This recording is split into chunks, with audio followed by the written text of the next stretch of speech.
Okay, fine. Thank you very much. We have got a very short statement here to make and further comments by a few of us. But I must start from the outset by saying that we are making this statement against the backdrop of very unfortunate occurrence. It's for the first time in the history of this country we are being made to understand that State House has sanctioned the enlisting of militia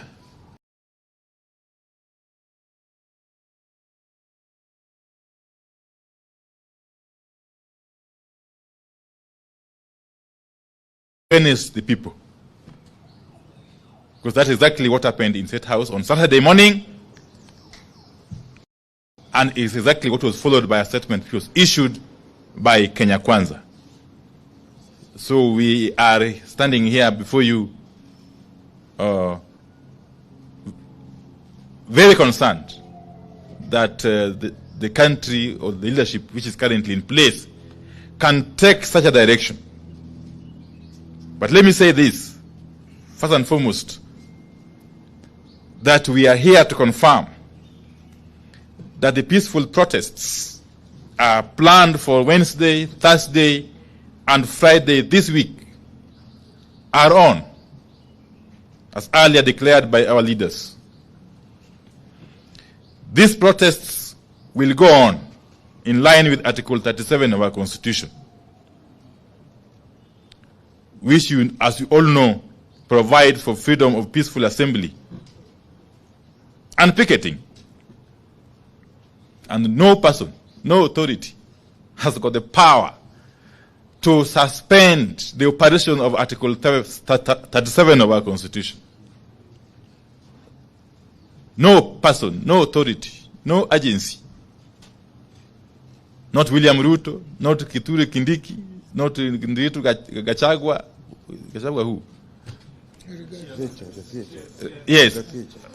No person and anybody purporting to stop demonstrations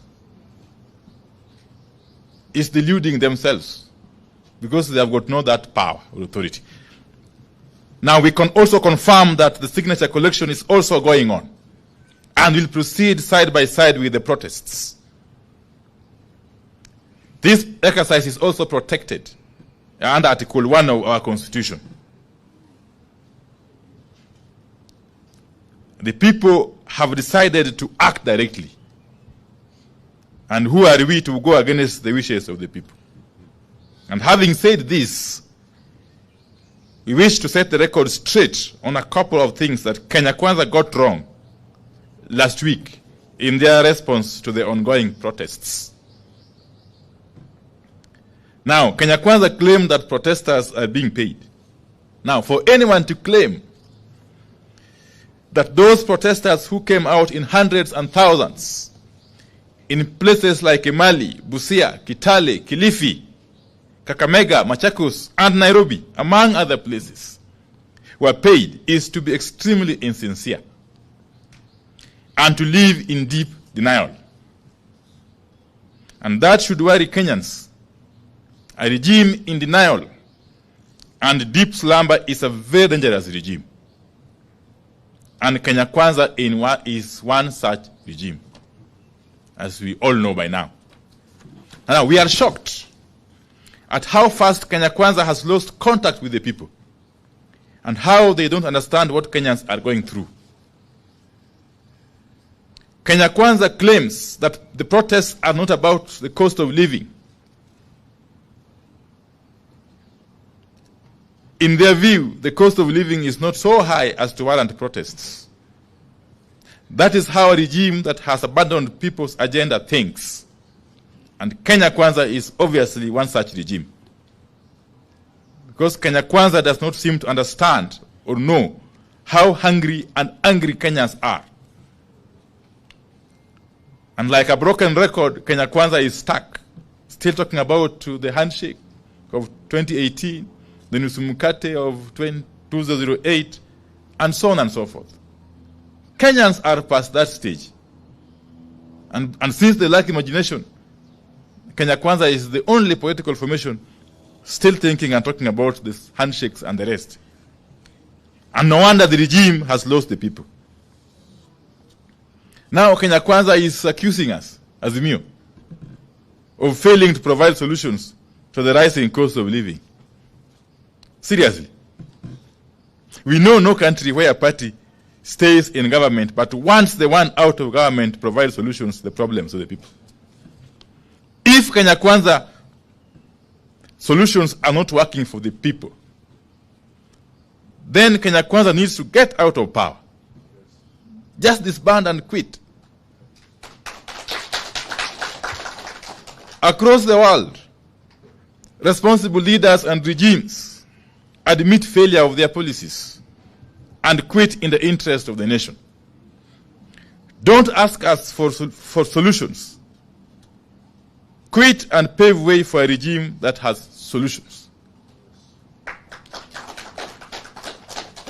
Indeed, if we took over power, we would provide those solutions. You all know. Now, in their address last weekend, Kenya Kwanza purported to call the attention of the nation to so-called efforts by the government to reduce the cost of living. But they could not point to any such efforts. If there's an effort to lower the cost of living, Kenyans will notice it. And Kenya Kwanza would not need to be explaining itself or struggling to explain itself. The truth is, there are no such efforts to lower the cost of living. How can raising of taxes on fuel from 8 to 16% be classified as an effort to lower the cost of living? Now, Kenya Kwanza is telling us that the government has hired some 55,000 teachers. Now, so what? That isn't a favor. They are supposed to be hiring teachers anyway. But they are missing the point. People eat food, and people want food. Even the teachers they are crying about, even the teachers are crying about the cost of living and high taxes and low salaries. Hiring teachers doesn't reduce the cost of living. What is the point in hiring a teacher, then taking away his entire salary through taxes? What is the point in hiring workers and turning them into slaves? We encourage Kenya Kwanza to move past generalities of constantly reminding Kenyans that Kenya Kwanza is a legitimately elected government. People want food. People don't eat government, legitimate or illegitimate. Yeah. Give them food, and they leave the streets. Yes. Yeah. The legitimacy or credibility of any government is seen in the way it governs and treats people. If a regime is a failure, like Kenya Kwanza is, it does not matter how legitimate or otherwise it is, because people simply want food. Now, Kenya Kwanza is talking about the Hustler Fund and the plan to have specifically asked for the cost of goods to come down and taxes to be reduced. But Kenya Kwanza is talking about deficit and funds. We have seen Kenya Kwanza resorting to the tired and bigoted phrases like "load of violence." It won't work. People don't care. All that the people want is food.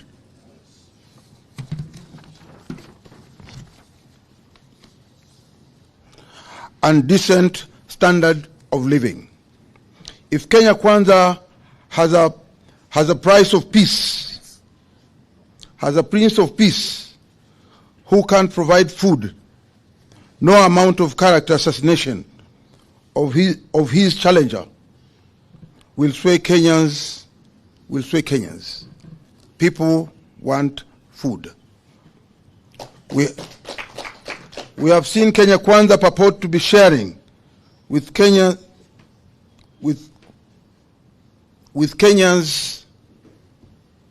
the Right Honorable Raila Odinga's political history. How ridiculous can they get? We now challenge the same members of parliament to share with us the political history of William Ruto and Rigathi Gachagua from 1990 to date. They started it. Let them go to the full length. We take note that the Kenya Kwanza MPs have threatened to mobilize their supporters to counter protesters whom they believe are supporters of Azimio. Again, Kenya Kwanza is missing the point and getting it wrong.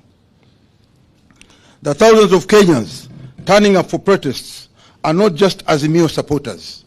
They are Kenyans from across all political and non-political formations who have been brought together by suffering.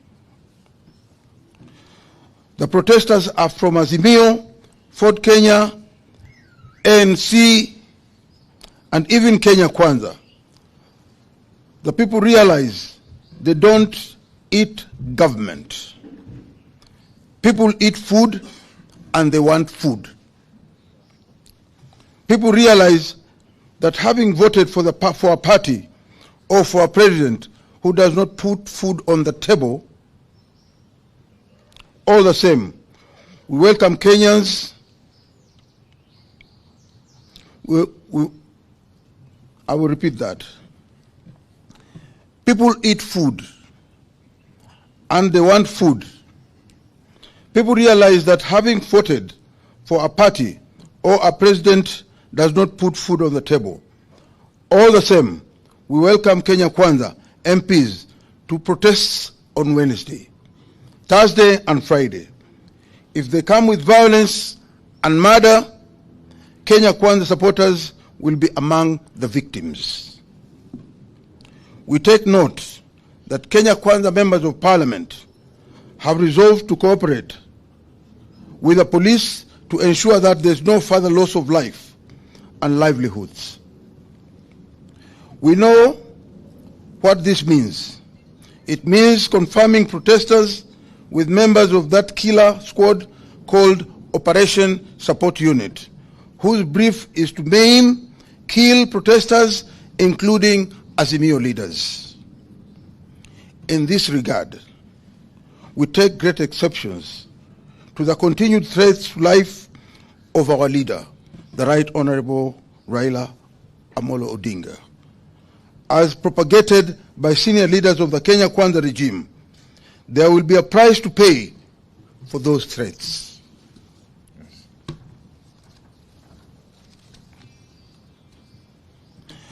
We are shocked that Kenya Kwanza is talking of those who orchestrate, plan, and finance violence, and occasion mass displacements of civilian population and business deemed to be owned by people from other communities. That sounds like Kenya Kwanza. The sponsors of the greatest violence and murder and displacements in Kenyan history are in Kenya Kwanza. Kenya Kwanza members of parliament need to know the history of the leaders of their parties, of their party. The men and women who have sponsored violence, evicted communities, and taken over their land and businesses are in Kenya Kwanza. It is clear that Kenya Kwanza is struggling on all fronts. We call on Kenyans to wake up to the reality that we are on our own and we have to fight for ourselves. In this regard, we acknowledge motorists for their participation in the last protests and encourage them to continue staying off the road on Wednesday, Thursday, and Friday in solidarity with all the Kenyans. Let's meet on Wednesday, Thursday, and Friday. Let's invite the Honorable Edwin Sifuna before Honorable Leader Eno Kwambua also comes in. That order.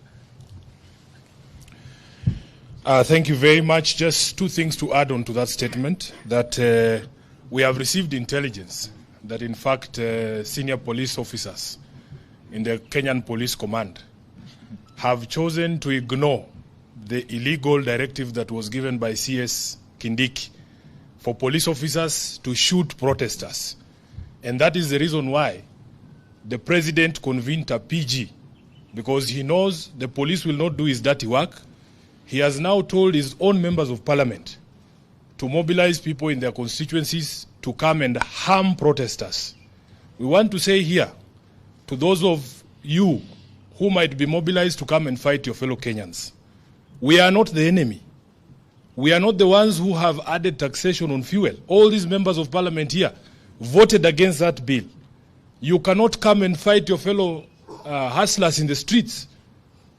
You cannot come from Madare and think that you are better than the person who comes from Kasarani. If Kenyans are sleeping hungry because of the price of food, the hustlers are sleeping hungry and members of Azimio are also sleeping hungry. For a president to convene a meeting where he sets his own people against each other, I think we have never come to such a law in this country. And we must condemn it in the strongest words possible. I want the people of Azimio to know we have won the argument. By the time you hear a professor of law like Kindiki saying he no longer wants to hear English or Swahili or constitutional concepts, it means we have won the argument. They have no answer to the questions that Kenyans are asking them. That is why a professor, somebody who should be encouraging discourse, constitutional discourse, and encouraging the development of law, would get to a point and he says, sasa hii kizungu imekuwa mingi, wajuaji Nairobi wamekuwa wengi, sasa tupige hao risasi. It means we have won the argument and they have no answers.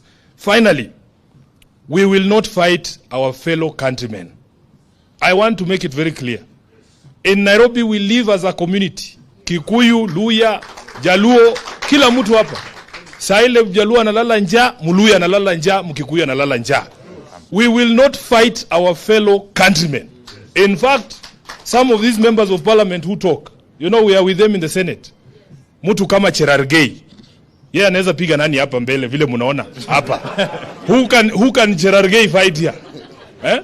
He talks like that because he knows he's going to hide behind the instruments of violence of the state. Senator Cherargei, instead of organizing your boys to come and fight peaceful demonstrators, just come and fight Sifuna. Hey, akuje tu tukutane watu wawili. Lastly, they are crying and saying, oh, this signature thing is going nowhere. But they are actively sabotaging the collection of signatures. We have had over 1,000 attacks on our website that is being used for collection of signatures. They have even cloned the website to try and, confuse our supporters. But we are saying Kenyans want to eat, and they want to eat today. It doesn't matter how long you cover your ears. Tutapiga hiyo masikio kofi mpaka ifunguke. Usikie kilio ya Wakenya. Asante sana. Honorable Eno Kwambua, alafu Honorable Kenchonga, and then Honorable Senator. Thank you very much. I'll also be very brief. I will say three things. One, we must structure this conversation properly. The conflict that we are experiencing today and that we will experience on Wednesday and Thursday and Friday is not a conflict between Kenya Kwanza and Azimio. That conflict happened on the 9th of August, yes, and we won it. Yes. The conflict that we are going to experience on Wednesday, Thursday, and Friday is a conflict between one William Samoei Ruto and the people of Kenya. That's what's happening. I was really surprised to see Honorable Ruto calling honorable members and telling them to go and mobilize their people, their constituents, to fight us, actually I would say I am ashamed on his behalf. Because the people from those constituencies, some of them are suffering even more than people in constituencies represented by Azimio. And let me tell you what will happen on Wednesday. And I'm not a prophet, but I can foresee this. Any member of parliament, any leader from Kenya Kwanza, who dares to stop their people from saying they are starving. That's what all people are saying. We want food. That's what they are saying. Any member that dares stop his people from saying that, then that member will be forced by his people to say other things. Yes. Lastly, we are at the lowest that any democracy can sink. At the lowest. And you know, myself and Senator Sifuna, we were in the bipartisan talks. And when we realized that we were being taken for a ride, we said, stop any conversation about anything else. Let us talk about food for our people. And that conversation will take place on Wednesday, on Thursday, and Friday. And if people are uncomfortable with that, I have a solution for them. Bring down the cost of living today. And you will not be on the streets on Wednesday, Thursday, and Friday. I thank you. Ken Chonga. Wakenya wenzangu, ukweli wa mambo ni kwamba chenye Mheshimiwa Ruto hajaelewa ni kuwa msukumo huu, maandamano haya si vita baina ya Ruto na Raila. Maandamano haya, msukumo huu umeletwa kwa sababu hali ya maisha haiwezi ikakidhika tena. Mwenye alisimama na Ruto, mwenye alisimama na Raila, wote leo shida ni zile moja. Na Ruto, mimi nataka kumwambia kitu kimoja. Serikali ambayo haiwezi ikatetea wengi ambao ni wanyonge, haitaweza kutetea wachache walio watajiri. Wale ambao wanalia njaa leo, wawe ni Azimio, wawe ni Kenya Kwanza, ni wale wanyonge. Mtoto hawezi kulilia chakula ukampe mawe. Watu wanataka chakula, unawaletea vitisho ati tutakuua. Wale walio kuchagua wewe leo, kama kwako huwezi kuona maana, ni kitu gani kitakuwa na maana kwako tena? Wacha hii ieleweke. Wacha Ruto aelewe, asikie. Hakuna vitisho ambavyo kwamba atavitoa ili watu waweze kunyamaza na kuvumilia. Watu wanataka chakula leo. Watu wanataka chakula kesho. Ndio ili vizazi ambavyo vinakuja vijue kwamba vimezaliwa katika karne ambayo kwamba inajali maslahi ya wananchi ambao wapo. Na watu wakikosa chakula, Ruto ajitahadhari. Mbali na maandamano, mambo zaidi yako nyuma ya mfuata. Asante. You are aware that the United Nations has pronounced itself on the situation in the country, especially on the issue of police brutality and the killings that went on during the demonstration. I want to state very clearly that the earlier petition by Azimio to ICC is very active. And we want to encourage the United Nations and ICC to note the events of this week. One, the President William Ruto chaired a meeting that planned anarchy on the people of Kenya at State House. Number two, the suspension of the Constitution by those in KK alliance, particularly Article 37 of the Constitution. 3, the killings that went on last week. And as Azimio, we have profiled all the people who died, and all of them died as a result of shootings by the police. Thirdly, the statements attributed to one Kindiki, who ironically was a lawyer at the ICC. 2, Gashagwa. And 3, Moses Kuria threats on Baba. We are asking ICC, please take note of what is happening in this country so that we have the commencement of our petition before the ICC so that these people are brought to book. And lastly, we are aware, we have information that governors, and some of them Azimio governors, have been instructed to spend county money on hiring militias to attack people. We are asking governors that we are watching you. Any money spent to pay goons to attack peaceful demonstration shall be recovered from you, and you will be prosecuted for using public money to organize goons to attack peaceful demonstrators. Thank you. Okay. I think that's fine. Thank you very much.